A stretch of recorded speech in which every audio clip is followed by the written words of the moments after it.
के यकतरफा फैसलों के बाद भारत खित्ते में अमरीकी पुष्तपनाही के बल पर मुसलसल तनाव बढ़ा रहा है। रवा हफ्ते प्राइम मिनिस्टर आर्मी चीफ ने आईएसआई हेडक्वार्टर्स का दौरा किया और खबरों के मुताबिक भारत के आजाद कश्मीर के हवाले से जो अजायम है उन पर भी वहां बात हुई। डीजी आईएसपीआर ने भी जो है हाल ही में भारत को किसी भी पागलपन से बाज रहने के लिए खबरदार जो है वो कर दिया है। हालात इस कोरोना वबा के दौरान ये क्यों बनाए जा रहे हैं, क्या भारत की तरफ से इसकी जो वजूहात हैं वो क्या है, वो तलाश करने की कोशिश करेंगे, या जैसे कि खदशा जाहिर किया जा रहा है कि भारत सी पैक के खिलाफ अजायम रखता है और गिलगित बल्तिस्तान में कोई एडवेंचरिज्म करने जा रहा है, ये उसका नतीजा है। इन तमाम मौजूआत पर जो है वो बात करेंगे। जनरल साहब जनरल साहब, इस वक्त जो इंडिया में हो रहा है और जिस तरह इंडिया जिस वक्त बात हो रही है हमारी लीडरशिप की तरफ से कहा जा रहा है, जब प्राइम मिनिस्टर साहब ने गुज़िश्ता रोज आईएसआई के हेडक्वार्टर्स का भी दौरा किया, आईएसपीआर की तरफ से कहा जा रहा है कि फॉल्स फ्लैग ऑपरेशन जो है वो इंडिया कर सकता है। अब इसके अजायम आपको क्या नजर आ रहे हैं कि जो चाइना में हो रहा है, चाइना के साथ हो रहा है, ये उसका फॉल आउट है, अपनी पब्लिक को या पैसिफाई करने के लिए किया जा रहा है, क्योंकि कोरोना के बाद 12 करोड़ लोग जो हैं वो अनएम्प्लॉयड हैं, बेरोजगार हैं इस वक्त, और साथ साथ मईशत जो है वो कहा जा रहा है कि जहां 4% से थोड़ी सी ऊपर थी वो सुकड़ कर 1.2% पर जो है वो जा रही है उनकी। क्या समझते हैं, क्या हो क्या रहा है इंडिया में? ये टाइम उसके पास है कि ये यहाँ पे वो कुछ करे। इसके लिए वो वैसे तो बिल्डअप करते रहे हैं नैरेटिव अपना कि जनाब हम गिलगित बल्तिस्तान में वो हमारा है, उधर कोई ना देखे। इसी तरह आजाद कश्मीर का कहते रहे कि जी अब ये फैसला तो आजाद कश्मीर का करना है, वो हमने लेना है। ये चीजें तो चल ही रही थी, लेकिन जंग का माहौल आप इसमें देखें कि आपने पिछले 2 हफ्तों में 3 क्वाडकॉप्टर उनके गिराए हैं। इसका मतलब यह है कि वो जासूसी कर रहे हैं, वो आपके जो डिफेंसेस हैं उनकी तस्वीरें वगैरह ले रहे हैं, कोई तैयारी है उसमें। दूसरी आप चीज देखिए कि उन्होंने फॉल्स फ्लैग ऑपरेशन किया, एक कार का धमाका वहां पे किया और कहा कि जी टेररिस्ट पाकिस्तान की तरफ से आते हैं जिन्होंने ये काम किया, और वो कार जो थी वो खुद ही इन्होंने तैयार की हुई थी। फिर आप देखिए कि उनके चीफ ऑफ आर्मी स्टाफ के बयान, वो कहते हैं जी 14 लॉन्च पैड हैं पाकिस्तान साइड पे जहां से ये कर रहे हैं हमारे ऊपर, हमें भेजते हैं टेररिस्ट। कोई नहीं है, ना कोई जाता है ना कुछ है, उधर फेंस भी लगी हुई है।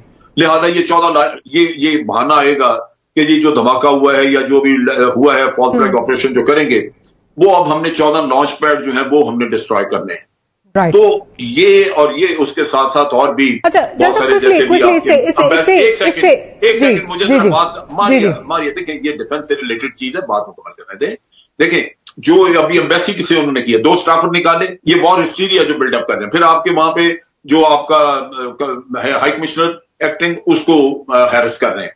ये वो सारा एक जंग का माहौल पैदा कर रहे हैं, और इसमें क्यों ना करें वो फॉल्स फ्लैग ऑपरेशन, इस वजह से कि जब पुलवामा का किस्सा हुआ था तो इंटरनेशनल कम्युनिटी ने उनको सपोर्ट किया था, कहा था India retains the right to retaliate, और हमने चैलेंज नहीं किया उसको। हमने कभी उन मुल्कों को पूछा ही नहीं कि जी आपको क्या सबूत दिखाया गया था जिसकी बुनियाद पे आपने कहा। नतीजा ये कि आज उसके पास एक न्यू नॉर्मल है, एक इंटरनेशनल आप कह लीजिए कि एक लीगैलिटी मौजूद है, तो वो ये काम करेगा। हम सिर्फ घर में बैठे ये कहते रहेंगे कि जी फॉल्स फ्लैग ऑपरेशन नहीं, ये आपने जिन मुल्कों ने उसको लेजिटिमेसी मुहैया की थी उनको पूछना चाहिए था कि जनाब हमें तो ये सबूत दिया इन्होंने। ठीक है, आपका पॉइंट आ गया, लेकिन क्विकली मुझे ये चीज बता दीजिए, अब चाइना का अगर देखें, चाइना ने वो सारे एरिया सिक्योर कर लिए हैं जो दौलत बेग ओल्डी रोड तक जो है वो लीड अप टू कराकोरम जो एक्सप्रेस वे है, उस तरह जो इलाका है वो सारा उन्होंने सिक्योर कर लिया।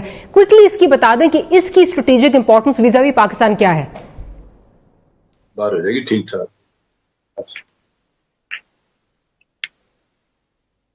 मेरे ख्याल जनरल साहब को ऑडियो का इशू आ रहा है। जनरल साहब क्या आप मुझे सुन पा रहे हैं? अरे ये मुझे बताइए क्या सवाल जी, मैं ये कह रही हूँ कि चाइना ने वो तमाम एरिया सिक्योर कर लिए हैं जो that lead up to Daulat Beg Oldi road और फिर इवेंचुअली कराकोरम एक्सप्रेसवे जो है उस तक आते हैं। इसकी स्ट्रेटेजिक इंपॉर्टेंस पाकिस्तान के लिए क्या है, जरा क्विकली इसका बता दीजिए। फिर रजा साहब ये है कि ये जो दौलत बेग ओल्डी है ये कंटोनमेंट है ब्रिगेड साइज की, और यही एक इस एरिया में ऑपरेशन के लिए एक बेस बन सकता था। इसको सप्लाई के लिए वो पीछे से रोड लेके आ रहे थे जो चाइना ने रुकवा दी। अगर ये बेस बनता है तो यहां से हमारा कराकोरम पास जो है वो तकरीबन 8 किलोमीटर के फासले पे है, और अगर ये यहां से कोशिश करें तो वहां पे ये इंटरडिक्शन वगैरह कर सकते हैं, जिसको रोकने के लिए हमें एक्शन करना। नेचुरली हम तैयार हैं उसके लिए, कोई इतना मसला नहीं है, लेकिन ये पॉसिबिलिटी मौजूद थी।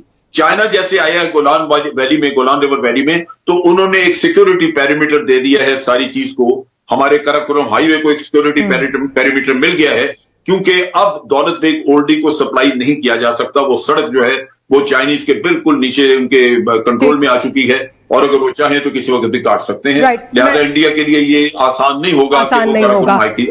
रजा रूमी साहब, आप क्योंकि अमेरिका में बैठे हैं, जिस तरह जैन साहब अभी बात कर रहे हैं कि हमने वो मौके जो है वो गवा दिया, हमने मौका गवा दिया कि हम अपना जो है वो स्टांस जो है वो दुनिया को बावर करा सकते और एक तरह लेजिटिमेसी दे दी जो ये पुलवामा के बाद हमने उस पर रिएक्ट नहीं किया। मैं सईद कारी साहब की तरफ चलती हूँ। कारी साहब, ये बताइए कि आपका क्या इस पे जो है वो ओपिनियन है, इस वक्त जो सिचुएशन चल रही है सारी, जिस तरह जनरल साहब कह रहे हैं कि हमारे एक अच्छा मौका जो है वो हमने हाथ से गवा दिया, हमने उनका पायलट भी जो है वो पकड़ा, उसके बाद भी हम अपना जो स्टांस है उसको हम रजिस्टर नहीं करवा सके और अब हम चाहे चीखते रहे फॉल्स फ्लैग ऑपरेशन है या जो भी, लेकिन एक आपने उनको लेजिटिमेसी दे दी है। Your stance on this?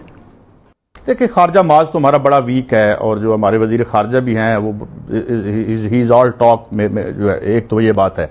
बाकी जनरल साहब ने बाय एंड लार्ज ठीक बात की है कि ये अंदर के बहरान को बाहर का रास्ता दिखाएगा। अंदर भी ये अक्सरियत में नहीं है, 23 करोड़ वोट हैं इसके और जो पोल हुए उसका 38% से पड़े थे। अब आप मुझे बताएं, यहां पे पाकिस्तान में हम तसव्वुर नहीं कर सकते कि इस तरह की कोई इंतहा पसंद, हमें इंतहा पसंदी का हमारी सारी गवर्नमेंट्स मॉडरेट आती हैं। मुस्लिम लीग नून जो है वो कोई जो है वो एक्सट्रीमिस्ट गवर्नमेंट तो नहीं थी, ना पीपल्स पार्टी की है ना इमरान खान की है। वहां आप देखें कौन लोग वहां पावर में आ गए हैं, वो कर क्या रहे हैं और इलाज क्या बता रहे हैं लोगों को, यानी कितनी पसमानदगी है। तो मेरे ख्याल में वो ऐसी कुछ बात, ऐसा काम बेहतर जनरल साहब बता सकते हैं, मगर वो अपनी सर्वाइवल के लिए और पावर में रहने के लिए कोई भी बेहुदा हरकत कर सकता है। हमें जो है वो मोहतात रहना चाहिए। जी डॉक्टर मालिक। ठीक है, मैं जरा रजा रूमी साहब, क्या आप हमारे साथ मौजूद हैं इस वक्त? जी मैं मौजूद। जी अच्छा, रजा साहब ये बताइए, क्योंकि अभी बात हो रही थी कि जो वेस्टर्न वर्ल्ड है उसमें जो परसेप्शन बिल्डिंग की बात हो रही थी, तो ये बताइए आप अमेरिका में इस वक्त बैठे हैं, जो खित्ते के इस वक्त सारे हालात हैं उसमें क्या वहां पे परसेप्शन क्या है कि भारत क्या करने जा रहा है, और स्पेशली वीजा वी कश्मीर, क्योंकि आप जिस तरह नॉन परमानेंट मेंबर भी बनने जा रहा है भारत यूएनएससी का, तो क्या इसके क्या मुराकात क्या होंगे आगे जाके, इसका फॉल आउट क्या होगा, क्या हमारा पाकिस्तान क्या देख सकता है?